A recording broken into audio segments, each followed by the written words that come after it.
it's the sea. Okay. So you just open it and it's connected. You just dredge it and it's connected. It becomes a pathway. It's been sitting there for hundreds of years. No one has connected it. Okay, but tunnel leads you to Techiman. Techiman is the biggest cocoa producer in the country. Where are their cocoa going? And if we're distributing it amongst 10 regions or even within the West African countries, you still need to connect it there. Okay. Now, greetings, beloved ones. This is your servant, Odia Sampa, the CEO of Odia Sampa Spiritual and Herbal Center. Yeah, today is a great day. There is one particular video that I would like to share with you. Maybe this might be new to you, so let me just summarize everything just in a small minute. Then I will show you the video so that you watch it yourself. It's about Ghana, our youngest upcoming president that want to become president in our nation, and people are talking about him left, right, back, front, and others. And me in particular, I said I never liked politicians, but with this young guy, I'm supporting him fully, because to me as a spiritualist, I know it's only the youth that can change or transform Africa. So we need to do away with the old people, and especially there's some particular party that we have to do away with them when we come to Ghana: NDC, MPP. These two political parties, they are the worst political party that is destroying Ghana. And the leaders, when they get there, because they don't own themselves, so they can't do what they are supposed to do. But the youths, the young ones, will be able to pave through all this. And with the vision, the dreams, the plans that this Nana Kwame Bediako has, if only you are someone that can think far, you get to know what the guy is saying. You know, he knows what he is saying. He said something that when he's able to, or if we vote for him and he's able to come on power, or it is possible for him to bring the sea to Kumasi, and people don't understand what he means. When he went to TV3, he granted an interview there, and they asked him, how is he going to do it? And he gave perfect explanation with illustrations, which tells you that he can do it. And people were asking, where is he going to get this money to do that product? Trust me, Ghana, we have whatever it takes to do this. Lithium is there. We have lithium. Don't forget, we have oil, we have gold, we have manganese, we have bauxite. Come to think of it, and when you come to our vegetation, or other people are making their country better only with palm tree. Palm tree. Here is the case, Ghana. We have palm tree, we have coconut, we have adina fruits, we have shea butter, a whole lot. We have cocoa, we have a lot of timber, and all these things can generate money for the nation to do whatever we are supposed to do. So we only need a better leader. Let me show you one particular video before we get to Nana Kwame Bediako interviews. It is high time for France to lift its knee off our neck and put an end to this unjust oppression. Centuries of misery, human trafficking, colonization, and neo-colonization have caused immeasurable suffering. It's time to put an end to this cycle of oppression. It's high time for France to leave us alone.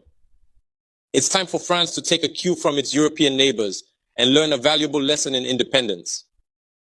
Germany is the leading economic power in Europe, significantly surpassing France, which is ranked as the third or fourth largest economic power globally. Germany does not exploit any country, any colony, I can mention Italy, I can mention Spain, who had colonies before, but who do not exploit anyone, who do not interfere, who do not impose leaders in their former colonies. On what grounds does France believe it can continue to impose leaders on us and make choices on our behalf? This must come to an end. And the emerging Africa, the African youth, the African elites, and the African diaspora all stand united in saying no, it cannot continue any longer. France's hypocrisy is evident and pervasive in daily life. Let's examine the cases of Mali and Chad as prime examples of this hypocrisy. In Chad, where the constitutional process has been interrupted, France applauded and its president visited to officially consecrate the new king's coronation ceremony. In Mali, where it is not the constitutional process that has been interrupted, but the transition process, France has condemned and even packed up its things to say that it is leaving Mali. That's hypocrisy. It's the double standard. It is the double language that France employs in its dealings with Africa. During our questioning of Mr. Jean-Yves Le Drian regarding the situation in Ivory Coast and France's decision to allow a third term, he provided a clear explanation. He stated that while he accepted the third term for Ouattara, he refuses it for Belarus. He emphasized that France has condemned the situation in Belarus and has actively encouraged the European Union to do the same. Le Drian explains that in Belarus, millions protested, unlike Ivory Coast, where there were no mass demonstrations on the streets. This is how France deals with African issues. Personally, we expect absolutely nothing from France. We desire her to cease meddling in our matters so that the people of Senegal can exercise their freedom of choice rather than being influenced by France's selection of a candidate using the tactics we are aware of. We begin by targeting individuals, adorning them with the Legion of Honor or a similar knightly rank, enlisting them in Masonic lodges, and informing them to prepare themselves as they will be next in line. Even the hypothesis that Macky Sall may not succeed, we know who is being prepared by France. This must come to an end. It will not occur in this manner any longer. Let's be clear. We have absolutely nothing against the French people. In France, both political and citizen voices are rising to hold and express the same discourse as the one I'm currently presenting to you. For example, the deputies, such as Mrs. Frédérique Dumas, who regularly speaks on the platform of the Assembly, who regularly writes to the Minister of Foreign Affairs, since she is a member of the Foreign Affairs Committee, to raise this unfair behavior of France towards Africa, hold the same speech as us. The same Mr. Jean-Luc Mélenchon, Jean-Paul Lecoq, André Chassaigne, all deputies, hold the same discourse as us, and hundreds of other voices. The NGOs, like other non-profit organizations, are doing remarkable work in the same direction. We strongly urge France to listen to the voices that speak to it about our plan for a more collaborative, fairer, and sustainable partnership between Africa and France. It is crucial that we work together towards a future that is equitable, just, and environmentally conscious. If she listens, I believe we'll have beautiful days ahead in our collaboration together. If he doesn't know how to cut it, thinking he can continue to function like in the time of our grandfathers, this African youth no longer accepts it. France must make preparations for a definitive break and completely withdraw from Africa. Africa belongs to Africans, not France. She belongs to no one else. Neither China, nor the United States, nor anyone. Yes, so this is the young elected president of Senegal, and as you can see or you listen to his speech, these people can transform Africa, and they have the agenda of African United, and this is what the Westerners, the France, US, Germany, all those European countries don't want to see Africa going through. So these old people, they can impose on them to do their will. But with these young guys, with your support and my support, if we all come together and fight together with them, Africa, we can take our good name once again. Let's enjoy Nana Kwame Bediako's video. Be able to explain myself to people to understand. Okay. My vision is not to come and sort of push or encourage people who are traveling out of this country to go and buy things and bring it back to sell. You know, my vision is to bring industrialization into this country, and then after, let it become a template that African countries can also replicate, just to stabilize our economy.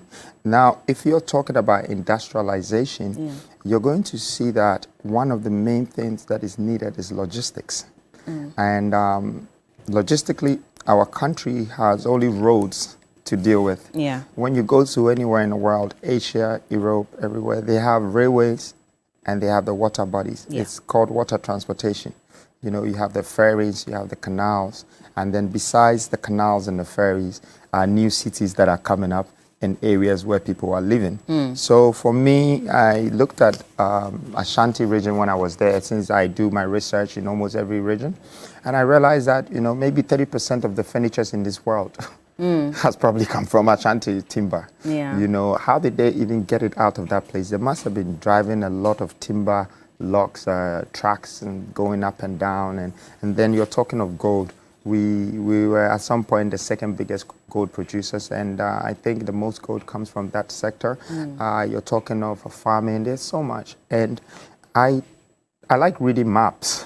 So, you know, I've been doing it since I was a kid. Since I was 16, I found out that the Atlantic Ocean, the Indian Ocean, and the Pacific Ocean has surrounded Africa. So it makes it like an island as a continent, where I realized that people only cross the water to come to Africa to search for treasures, you know, opportunities. So when I was looking at the map, when I was in Techiman, I discovered that they had river tunnel there. And the river tunnel goes all the way to the border. Okay, that's the map on the screen. Yeah, so you see it.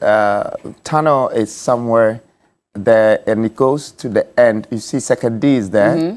And then when you come to this end here, you see that's tunnel there. Yeah.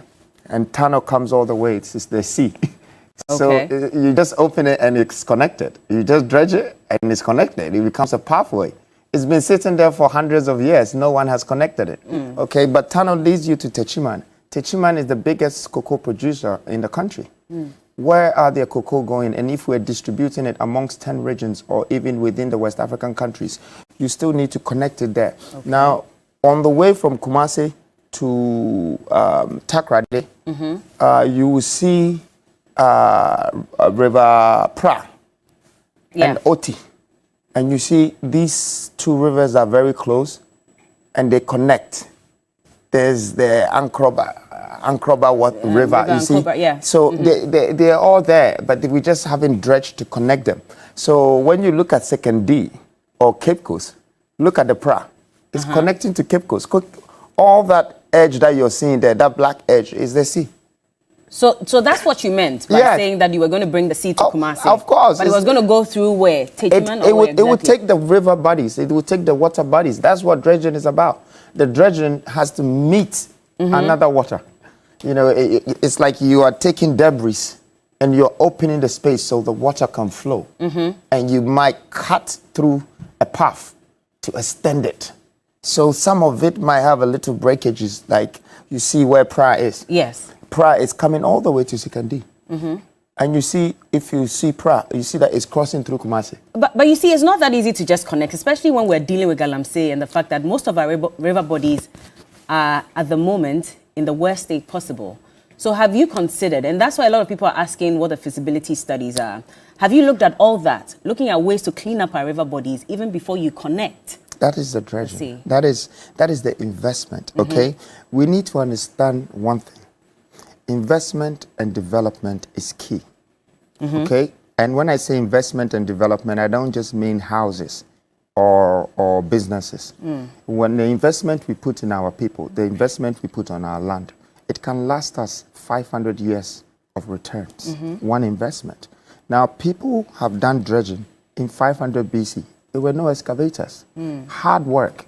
They moved, and the water crossed, and they joined. Egypt did it those days. And today, Egypt is one of the biggest, should I say, strongest economy in Africa. Because of the Suez Canal. Yes, it's connected. You open your country up. Now, God created all of these things and gave the human the brain, the natural things around us for us to decide ourselves how we can expand things, how we can make things work. When the English people were building their underground system, there were no excavators. They used chisels and hammers to do that. Today, we have a whole lot of excavators, and we're just sitting there and littering things into our water and throwing garbage into it, but we're not using it. I am talking about coastal transportation because the future of Ghana and Africa will be based on industrial revolution, and it's about to start. That is us making sure that we manufacture our resources so we don't go out there to buy it again. Because the people who are taking our resources, bauxite, we go back to China to buy aluminium and bring it back after they go and refine it. So I don't want that. I want to be able to introduce industrialization and let our children, let the nation, our country learn how to turn the bauxite material to alumina and then from there to aluminium. This process, 1, 2, 3, can create 100,000 jobs in one plant or two plants. And I'll tell you why. Because this plant, they are robots. They work 24 hours. Meaning that people will start working 8-hour shifts. So you agree to the 24-hour policy? I don't agree to any 24-hour policy. I agree to a 24-hour shift if you have industrial power. Okay. I don't know any 24-hour policy you're talking about, but what I'm saying... What I'm talking about, I'm referencing what former President John Dramani Mahama said. What did he say? How do you understand what he said? Well, he says that we're going to ensure that the economy runs 24 hours. And so how did you understand that? You are saying that means that, I mean, just like we have in New York and the other places, yes, we're going to have businesses run 24 hours. So you don't have to wait till morning before you can go and even apply for a passport. How are you going to let... That is what you are saying something and you're trying to refer me to him. But I'm saying that if somebody says something, they have to have an explanation. How that 24-hour is going to... I'm giving you how 24-hour shift work is going to happen. It happens through industrialization because it's a machine that is working 24 hours. If he said that, it's different. He did not say that. So I'm not referring to what he's saying. And I think that you have understood what he's saying without knowing how it's going to be done. No, you can't judge just because you're because I thought that's what you were saying. No, I was just asking so you're taking your words back. No, I'm not taking it back. I'm just asking you that, are you referencing what the former president had also said? I wouldn't be here saying what I don't know. I'm only talking about what I understand. You know, and what I know is best in terms of industrialization, because if people work from 8 to 6 and there's another person coming to take over the shift from 8 to 12 and 12 to 8 and it's going on and on. For me, my interest is the 3 ways of creating jobs. And so if the workers are 10,000 by 8 to 6, you have another 10,000 coming in after and after. So instead of creating 10,000 jobs, now is 30,000 jobs. And I think this happens everywhere in the world that is well developed. You know, they have their industrial areas and, you know, they create a lot of things and they sell to the world.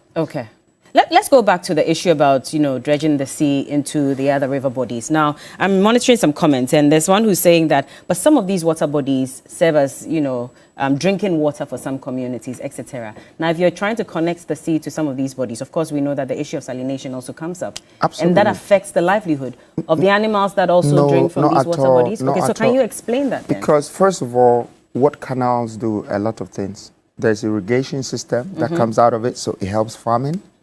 There is purification system that can come out of it, so it helps the nation. Because once you industrialize the connection, then you can do a lot of things with it. It's like industrializing cocoa and then making sure that the manufacturing processes become 3 or 4. We're going to find what to do with the waste of it, you know, and do different things with it. So it's the same thing that is going to happen with our water bodies when it's connected, because at the moment we are throwing things into it. It's deserted, it's left. It's not being used, it's not being run. People are not sailing through it. People are not driving through it. You know, it's like a road. If there are potholes and the road is busy, you have to fix it. You have to cover the potholes because the road is busy. It's the same thing with water. Once they start to use it, they service it. And I think we are running from industrialization as a country. We are running from it. This is the only thing that will save our economy. Once we connect this, I mean, look at the difference that it will make. If PRA and OT is connected, and then some sea from Second D is pushing the water towards Kumasi, and now Kumasi can have a vessel with 100 containers if they have to deliver something Can we see the map again? Yeah. Just so we have a better understanding for those of you who have just tuned in. So if you look at Kumasi, I mean, the water bodies, it goes all the way to Afram. But that means you're going to have to bring it somehow into Kumasi itself, which is what you had mentioned earlier, It's right? just connecting the waters. Look, my point is very simple, Bella. We have all these water bodies in this country. Not one of them have we connected. There is no water transportation in this country. I can give you a perfect example in Ada. The water is meeting the sea right in your face. Now, this water goes maybe 100 kilometers further. If there was any port right there in between the water and the sea, you have a huge power of transportation. That is, if that on that water lane there is gold, there is oil, you can now start transporting it. But what it has become, it's become a residential use. You know, so there's no commercial or there's no industrial use for it. You know, there could be fishes, that could be our fishing area. So we don't import fishes anymore because now we industrialize the water. And there are lots of things going on. But today, you will see a few houses along the way and people just maybe cruising 1 or 2 boats on there. But I'm just saying that it meets the water. So there are lots of rivers in Ghana that is meeting. But it's going to pass through land. And that means having to break down some buildings? Because if you look at Kumasi, there could be settlement. There is nothing wrong with regentrification. Okay. Gentrification is a must when you are developing a country. You need to regentrify some things. I mean, you're looking at a place like Nima in Accra. There is billions of dollars of development if we have to do a resettlement for them. That is by building a new community for the people in Nima and slowly developing that space in phases. You know, they do it in England, they do it in America. You go to somewhere like Hackney and then you come back 8 years, they've done the Olympics in that area, they've developed the place. One apartment is now 300,000 when the apartment used to be 50,000, you know. So definitely there will be settlement, you know, and it is very possible because it could be settlement for just like maybe 10 people, but the development would benefit millions of people. Have we put a cost to this? I wouldn't really want to talk about numbers because when you're not ready, it's like you have a vision, you know, you need action. If you don't have the action, then the vision is a mere So you're not ready at the moment? I don't even... What I mean at the moment is, I mean, before you announce something like this, you'd expect that maybe there's a plan? Oh, feasibility studies have been conducted, so there's some document I know what to do it. But I'm saying that it would take me to be empowered to do so. I cannot go to a country and start connecting the water. But even before you make some promises, for example, you know, let's say free SHS, for example, before the president may have announced it, maybe he had a feasibility studies conducted, which is why we're asking, because at this point you should be able to tell us that looking at how to connect these river bodies to the sea, etc., it might cost us ABC. It's not a promise, my dear. It's a purpose. It's a vision. I am saying that it is possible. I can do it by bringing the right professionals that understand dredging, mapping, you know, defensing, you know, because you need to create sea defenses, a lot of things. And then let the water flow. Then after that, you need to now create the coastal or the water transportation. That's another whole thing. So it's a process of things. It's not a project that would be a one-year project. Of course. You know, once I'm able to do 1 and 2, the other leaders would see that it has changed the economy and it's brought speed into our logistical path, and everybody will be interested to do so. For example, I mean, when you look on the map, you will see Volta Lake. It's a man-made lake, and it's one of the biggest. I mean, in fact, it's so big in the country. What are they using it for? People are just doing, you know, little fishing stuff in there. You know, we haven't connected the lake to anything. Look at it. It's connected to a farm. You know, it can go all the way, see how close it is to Kumasi, you know. So there are things that can happen in Kumasi and we can transport it on the water to Volta, to Koforidua, to a lot of places. So we're still waiting for the feasibility studies because, again, when it comes to Ghanaians... I don't need to show Ghanaians feasibility studies when they cannot do anything about it, okay? First of all, Ghanaians have money, but they might not know how to use it. They only borrow money to pay debts and to do roads, to create contracts.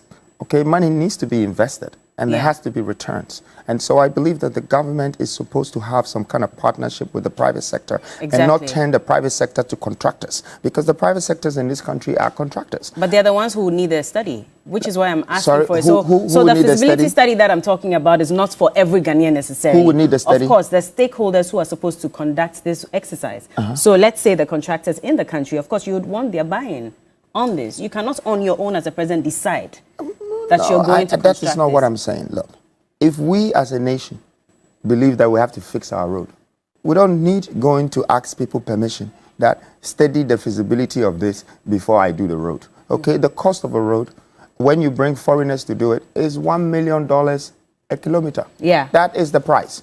It's the same thing when you're building a house. Yeah. It's $200 or $500 per square meter. Okay. When you're dredging, it's going to come with the price. It could be 5,000, it could be 10,000 per a linear meter, whatever it is. And then you have to see that, okay, I'm going to go at 148 kilometers or 200 kilometers and this and see the fence. So all of these things will come from like the design of it, the engineering of it. That's how you get the costing. Okay. But the idea now is there, and I want Ghanaians to understand that it is feasible. It is possible. It's possible. It can happen, and it's happening in a lot of countries, and they're benefiting from it. Apart from everything I've said, with irrigation, with industrialization, with purification, all the shins, you also have tourism.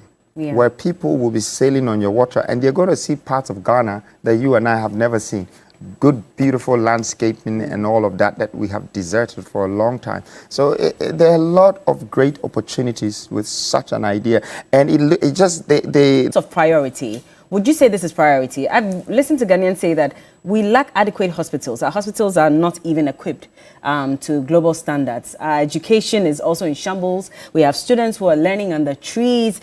Jobs, which you have said already, that's also another major problem. Our roads are bad. We're even grappling with developing a railway system. So these are things that are low-hanging fruits that we should tackle before even coming up with ideas such as this. So for you, what is your priority? Well, first of all, my priority is industrialization. You see, I don't see why you're going to build a hospital first without thinking of the factories that will give the people the jobs, that will give them the average salary that will make them be able to afford for the hospital bill. Okay, that's the mistake we're doing. We go and build like low-income housing, 1,500 homes in a place, and then we don't put a factory there. We don't put places that the people who are living in the low income housing can just walk to work. But they go and live there, and they have to take a car 22 kilometers away from where they live, and they spend an hour and a half to 2 hours on a small single road. So in a day they travel 44 kilometers and they lose 4 hours of their time. Okay, now this guy, within 8 years, he would have spent the money that he bought the low income house with on transportation and on time. More than that, he would have lost already. So we need the first important integrations first, and it would automatically attract these things. You see, when people are going to, if I'm going to build a university in, let's say, Takoradi, I have to know that, first of all, they're like 500,000 workers, you know, and I have to study their returns, their average salary. And then I have to be able to tell that, okay, there is like $1 billion circulating in this 4 kilometer square or this 5 kilometer square. And the demand for hospital or university is there. So then my returns of my investment is guaranteed. But if I have to go and put a hospital there and people are begging and they bring them and they're dying and they don't have money, the business cannot work, which is what is happening in Ghana now. People are going to Kolebu, they don't have the money. Because they take 1,000 or 2,000 cedis a month, and then out of that, their taxes, SNATE, so many things out of it, and then they have to pay their wife, they have to take care of 4 children, they have to pay their fees. These guys said, look, we're in trouble as a country. And I think it's because we're running away from the fact that we are not industrialized. We need to let whatever returns that is coming from the resources that we have circulate in our system and not go out of the system. As it, you see, brilliant idea, brilliant explanation. With this, our political leaders, they will not even get time to answer such questions or explain this one to you, because themselves, they know all that they are saying, you know, it's just saying for political sake or saying for vote sake. So there's no idea or explanation about it. But here is the case. You see, that's why I'm talking about the youth, the young ones. He has studied the structures, and truly, all that Africa we need is in industrialization, technologies. He has granted a lot of interviews and he is talking about technology, how our education system should go on. And when you listen to him well, and if you are wise enough, you get to know that yes, this guy knows whatever he is saying. Please, if this is your first time of meeting Udi Asempa TV, I'll plead with you that you subscribe to the channel and you hit on the bell notification icon so that anytime I upload video, you get some. And don't forget, I am a herbalist. I'm a traditional herbal practitioner. I treat all kinds of diseases like stroke, hepatitis B, diabetes, and asthma. And if you are weak on bed, being it dead one or weak, sexual transmitted disease or infertility, I have pure organic herbal medicine that will eradicate every disease from your system. See you again.